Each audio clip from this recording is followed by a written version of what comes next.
Watching 13 News, Kansas News Leader. This segment sponsored by Carlson Financial.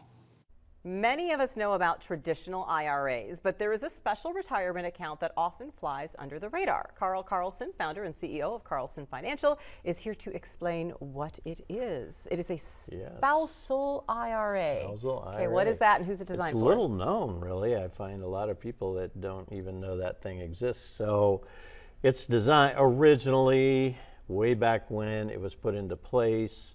Wives maybe stayed at home and didn't work and just took care of the kids, so they didn't have any income. And to put money into an IRA, you have to have earned income.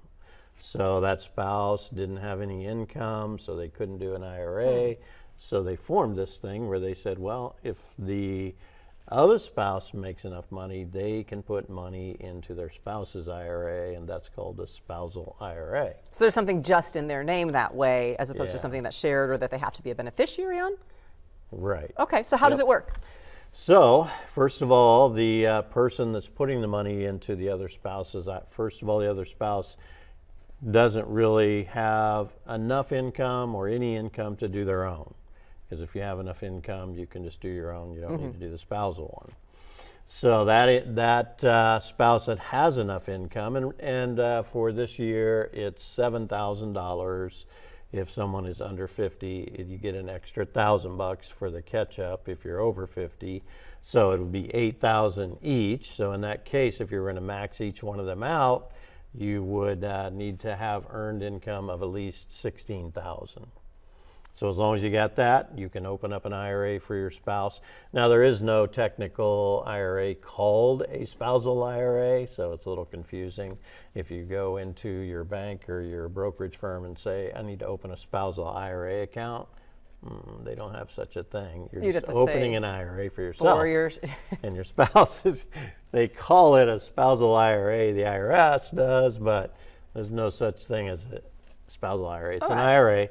You put the money in for the spouse, and it can be, though, subject to limitations. So it also depends on how much money you earn. So the spousal IRA is limited, and you can't do a spousal IRA if the income starts to be over, I think it's about $236,000.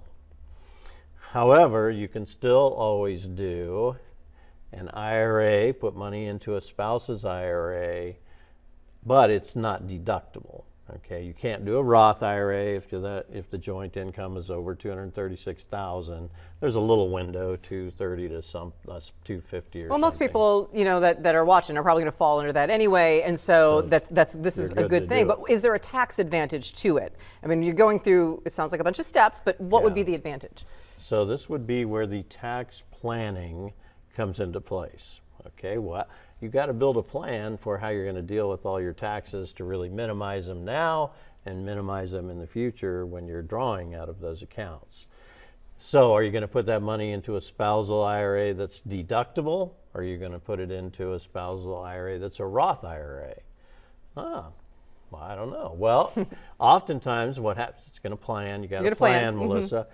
But oftentimes what happens is sometimes the spouse that's earning money is not able to do a deductible IRA because they're earning too much, but there's a big window up from a deductible one to a Roth one, a lot more income, so maybe one spouse can do the Roth, and then the other spouse, you're doing a spousal IRA, you might want to do a deductible IRA for the spouse, or you may want to both do Roths. Or you may want to both do deductible. So it's all about tax planning. Tax planning and studying and knowing your options. Yeah. Okay, interesting to find out about. Carl, appreciate you. You bet. Thanks, Melissa. We'll check your forecast next. If you would like